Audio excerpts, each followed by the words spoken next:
হরিচাঁদ, জয় গুরুচাঁদ। আপনারা জানেন যে শান্তিপুরের নৃসিংহপুরে যে আত্মহত্যায় প্ররোচনা দেওয়া, যদিও আমরা মনে করছি যে এটার পিছনে অন্য খুনের একটা চক্রান্ত রয়েছে। তো আজকে আমাদের মতুয়া মহাসংঘের সাধারণ সম্পাদক মাননীয় সুখেন গাইন এসেছেন, আমাদের অনিমেষ বালা দাদাও এসেছেন, আরও আমাদের নেতৃত্বে এসেছেন এই পরিবারের সঙ্গে দেখা করতে। আচ্ছা কাকু, আপনারা এই খবরটা কবে পেয়েছেন? আমরা খবরটা পেয়েছি গত 5 তারিখেই, কিন্তু আমরা বিভিন্ন কাজের জন্য, সাংগঠনিক কাজের জন্য একটু ব্যস্ততা ছিলাম। অ্যাকচুয়ালি আমরা জানলাম যে উনি আমাদের অল ইন্ডিয়া মতুয়া মহাসংঘের একজন সদস্য ছিলেন। আমাদের নৈতিক কর্তব্য মনে করেছি যে আমাদের এটা অত্যন্ত একটা দুঃখজনক এবং মর্মাহত আমরা সাংগঠনিকভাবে সবাই, তাই আমরা ছুটে এসেছি তার পরিবারের সঙ্গে একটু সেই দুঃখের সামিল হওয়ার জন্য, এবং পাশাপাশি আমরা প্রশাসনের কাছেও আমরা যাব, তাদের সঙ্গে আমরা কথা বলবো এর পিছনে কি আছে। এটা তার ঘরের ছবি।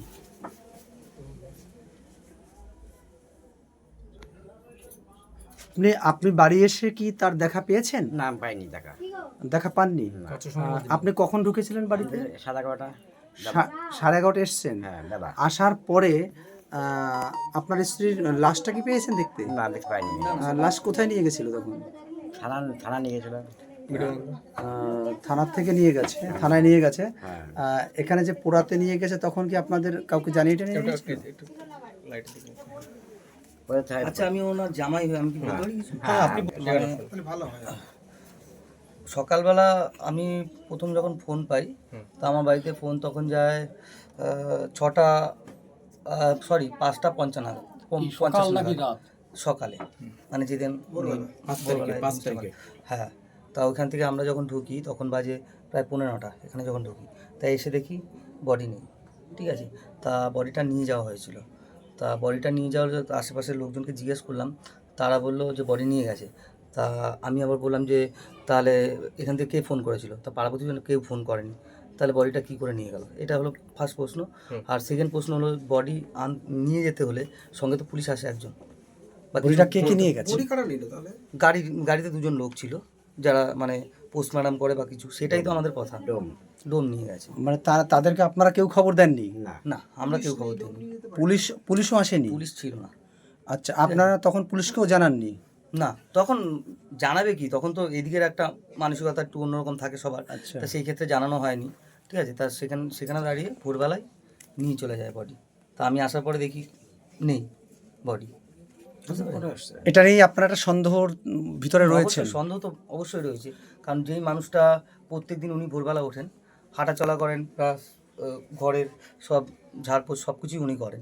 উনি প্রত্যেকদিন সকালেই মোটামুটি 4:30-5টার মধ্যে উঠে যায়। তার মানে উনি আত্মহত্যা করেছে না মানে?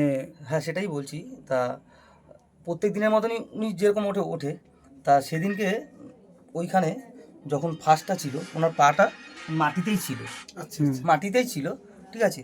আর এরকম ছিল তো, তা আশেপাশের লোকজন কিছু দেখেছিল, তা ওনারা ভাবছে হয়তো জামা প্যান্ট মিলছে, কারণ উনি সকালবেলা যেহেতু কাজকর্ম করে। জামা প্যান্ট ছিল, যেটা শুনেছি।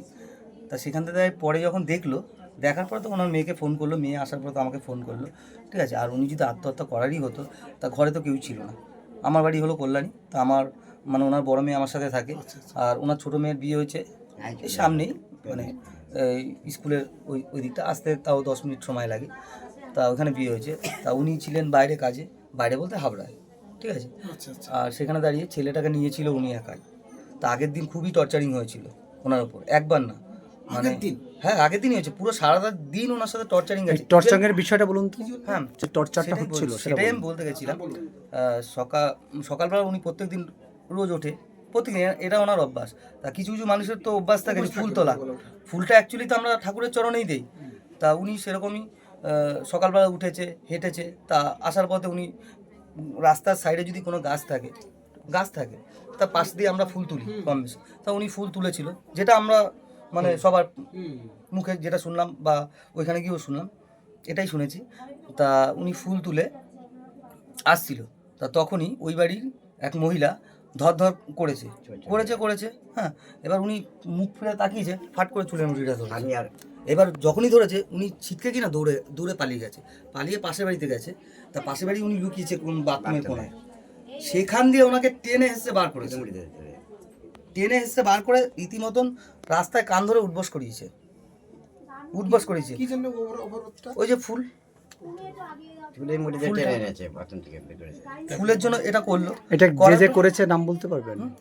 নাম উনি বলতে পারবেন, কাজল করাতে মানে ওনার ওয়াইফই প্রথমে শুরু করেছিল, তারপরে ওনার ছেলে ছিল, মানে তার কাজল বলছে- করাতির ওয়াইফ, তিনি আগে মেরেছেন। অসীম করাতে ওয়াইফ অসীম করাতির ওয়াইফ। তা ওইখান দিয়ে দাঁড়িয়ে তো ওনাকে মেরেছে। তারপর যাই হোক উনি লজ্জাজনকভাবে বাড়িতে চলে এসেছে। যাই হোক ওনার মাথায় একটা মেরেছে, চাপ ছিল। আর বেঁধেছে। তা সেখানে দাঁড়িয়ে উনি কাজকর্ম টুকটাক করেছে। তা এই বাড়িতে অঙ্গনওয়াড়ির একটা স্কুল খোলা হয় এই বাড়িতে? এই বাড়িতে। তা ওনাদের তো টাকা পয়সা দেওয়ার মতো ক্ষমতা নেই, ওনারা খুবই গরিব। তা সেখানে দাঁড়িয়ে ওনাদেরকে বলেছে ঠিক আছে 5টা বাচ্চা 10টা বাচ্চা যদি পড়ে আমার বাড়িতে, যদি এই জায়গাটা পড়তে পারে তাহলে তো খুবই ভালো। তা ওই বাচ্চাগুলো পড়তো বা ওদের যে দিদিমণিরা আছে তারা পড়াতো। তা তাদেরই সামনে আবার ওরা এসে, ওদের বাড়ির লোকজন এসে যা ইচ্ছে না তাই গালাগালি খুব করেছে, প্রচুর পরিমাণে গালাগালি করেছে। ঠিক আছে, তারপর মারধর করবে এগুলো বলেছে। বলার পরে যাই হোক গেল। আঙুল কথাটা পরে হয়েছে যতটা শুনলাম। তা চলে যাওয়ার পরে আবারও সেই বিকেলের দিকে এসেছিল, তখন বলেছে যে আঙুল কেটে দেবো, তারপর মেরেছো শুনেছিলাম। তা সেটা গেল রাতের বেলা আবার 11টা নাগাদ। কি করে পারে একটা মানুষের, এইটুকু তো বাচ্চা, এখানে রীতিমতন কপালে দাগ রয়েছে, এইটুকু বাচ্চার সামনে ঘরে ঢুকে বলছে জানিস আমরা কে? আমরা পুলিশ। এই যে কথাটা, ওনারা তো সিভিক ভলেন্টিয়ার বা পুলিশ এগুলো তো বোঝে না। যে বলছেন উনি কে? উনি সিভিক ভলেন্টিয়ার, কি নাম? শান্তিপুর থানা। ওনার নাম অসীম মিলন করা যে ছিল, ও তো অ্যারেস্ট হয়েছে। এবার এ বলছে আমরা পুলিশের লোক। তো দুজনের কথা বলেছিল, আরও যুক্ত ছিল। তা সেখানে দাঁড়িয়ে বাচ্চাটা বলছে যে তোমরা আমার মাকে কিছু বলো না। বাচ্চাটাকে ধাক্কা যখন মেরেছে না, এখানে চোটটা পেয়েছে। তারপরে বলছে আঙ্গুল কেটে দেবো। এইখানে দাঁড়িয়ে কী করে সাহস করে পায় একটা মেয়ে ছেলের মাথায় চুল ধরা? তোমরা তো দুটো ফুলের জন্য তো সকালে বলেছো। তাই একটা মানুষকে তখন বলছে যে ঠিক আছে আপনাদের মেয়ে জামাই আছে, মেয়ে আছে, তাদেরকে জানাবো যে আপনি চোর একটা। স্বাভাবিক ব্যাপার, যে কোনো মানুষের শাশুড়ি হয় সারাদিন টর্চারিং। যাদের মানসিকতা বোধ থাকবে তারা সবসময় যেন জামাইদের কাছে তারা কোনোদিন ছোট হইতে চাইবে না। এইসব কথা বলা খুবই দরকার ছিল দুটো ফুলের জন্য। তারপরে গেল এটা। এবার সন্দেহজনক ব্যাপার হলো যে উনি সারাদিন কাটালো, ছেলেটাকে ঘুম পাড়ালো, খাওয়ালো দালো, সব কিছু করলো। ভোরবেলা সকালে উঠলো, ওঠার পর ওই অবস্থায় একটা মানুষ ঝুলে থাকে, এটা সম্ভব? কিভাবে ঝুলে রয়েছে? এরকম পা মাটিতে রয়েছে, গলায় দড়ি রয়েছে, ওনার কোনো সাপোর্টিংই লাগে না। এটা কোন জায়গায় হয়েছে? হ্যাঁ, হয়েছে গোয়াল ঘরে। এইবার আমার বড় কোশ্চেন হলো ওনার সারা ঘরে এইটা ফাঁকা রয়েছে, উনি কষ্ট করে ওই ঘরে গেল? ওই ঘরে কেন যাবে যেহেতু ওনার স্বামী নেই? মানে এরকম একটা ডাউট হচ্ছে যে ওই যে 11টার সময় মারতে আসছে, তারপরে হয়তো এরকম কিছু হতে পারে যে তারা নিয়ে ঝুলিয়ে দিয়েছে। যদিও এই বিষয়টা এমন কি হয়েছে, দুটো ফুলের জন্য তো একটা মানুষ, ওনার দুটো জলজান্ত বাচ্চা 11 বছর 13 বছরের মারা গেছে চোখের সামনে, 15 বছরে। সে সেই ক্ষমতাটাও সহ্য করেছে। ওনার দুটো অপারেশনও হয়েছে, সেটাও ক্ষমতা সহ্য করেছে। তা ওনাকে এমন কি বলা, রাত্রেবেলা বলা হয়েছে যে উনি নিতে পারেনি বা ওনাকে ঝুলিয়ে দেওয়া হয়েছে।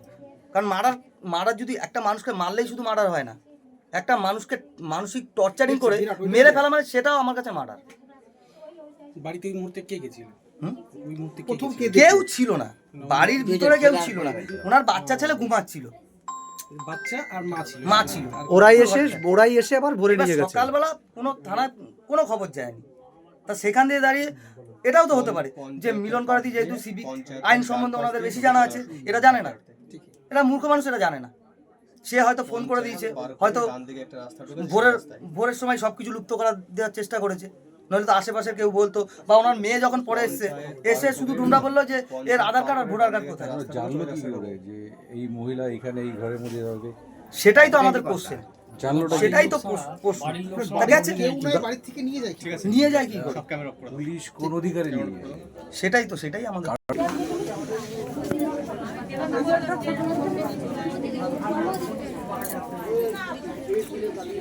আপনারা কি প্রতিবেশী? ইনি মানুষ হিসেবে কেমন ছিলেন? আমাদের বাড়ি একটু দূরে হ্যাঁ, ভালো ছিল, ভালোই ছিল। আপনারা কি সন্দেহ করছেন এই এই এই যে ঘটনাটা হ্যাঁ, আমাদের বাড়ি তো অনেকটা দূরে, আমি বলতে পারছি। সন্দেহ করছেন?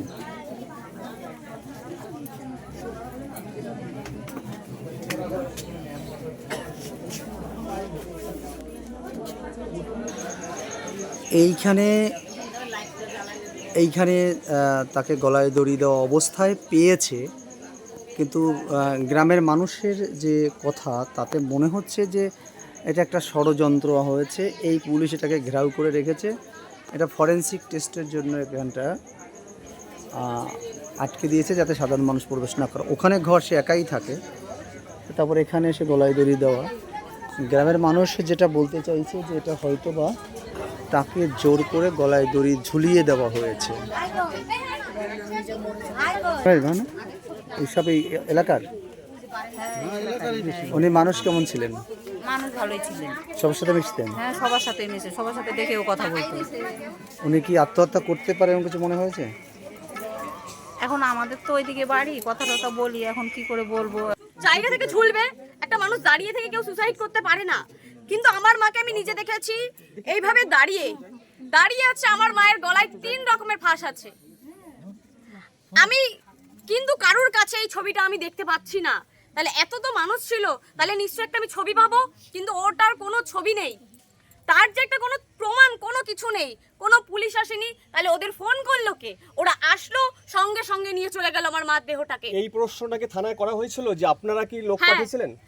আমরা বলেছিলাম, কিন্তু ওনারা কোনো উত্তর দিচ্ছে না। উত্তর দেননি? না। মানে থানার থেকে লোক পাঠিয়েছি কি এই শরীরটাকে নেওয়ার জন্য, সেই উত্তর দেয়নি তারা? না। প্রশাসন, পুলিশ না। দেয়নি? না। আর আমাদের গ্রাম অঞ্চলে সবার একই প্রশ্ন যে কে খবর দিল, কেউ তো আমাদের বাড়ির এখানে কেউ খবর দেয়নি। আমাদের এই মাকে যখন নিয়ে গেল তখন পুলিশও আসেনি? না। দুটো লোক আসলো, গাড়ি নিয়ে আসলো। আমাদের এখানে একটা ছেলে ছিল, তার নাম পার্থ, কি পার্থ বিশ্বাস নাকি আমি ঠিক জানি না, ও ছিল। এসে ফট করে, না, যে রেফারি করে সেই পার্থ ছিল, দুটো লোক এসে নিয়ে চলে গেল আমার মাকে। আমাকে শুধু আধার কার্ড, আমার তো মা চলে গেছে, আমি আধার কার্ড দিয়ে কোন সিচুয়েশনে কি আমি থাকতে পারি? কিন্তু কেউ ছিল না ওখানে, শুধু পাড়ার লোকগুলো ছিল। কোনো পুলিশ আসলো না, এসে নামিয়ে চলে গেল, না কোনো ছবি হলো, না কোনো জিজ্ঞেস করা হলো। তাড়াতাড়ি করে আসলো, তাড়াতাড়ি করে নিয়ে চলে গেল। আচ্ছা, পার্থ টাইটেল কি? পার্থ পার্থ ওইদিকে দেখো। পার্থ টাইটেল কি? যারা যে দুজন নিয়ে গেছে পার্থ টাইটেল কি? বাবার নাম যে পুলিশ, মানে যারা বডিটা নিতে এসেছিল, এই একটু কথা বলবো,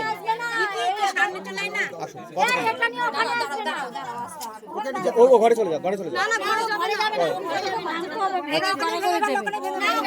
এর মধ্যে আরো কিছু দিতে হবে তো।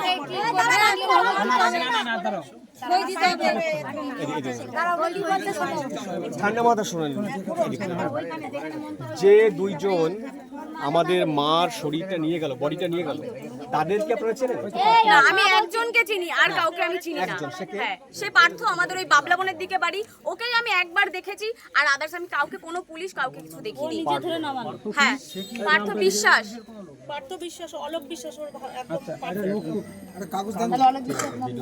তার মানে আপনারা সন্দেহ করছেন যে এটা আত্মহত্যা না, নয়? না, আমার মা আত্মহত্যা করেনি। আমার মা আত্মহত্যা করেনি। তাকে মেরে ফেলা আমার হয়েছে? মাকে মেরে ফেলা হয়েছে। কারণ আপনারা বোঝেন, একটা মানুষ যদি ঝুলে থাকে তাহলে অনেকটা ঝুলে থাকবে, নিশ্চয়ই কেউ দাঁড়িয়ে মরবে না। আর একটা মানুষ কেউ দাঁড়িয়ে কখনো মরতে পারে না। জিপটি বেরোনো ছিল কি? না।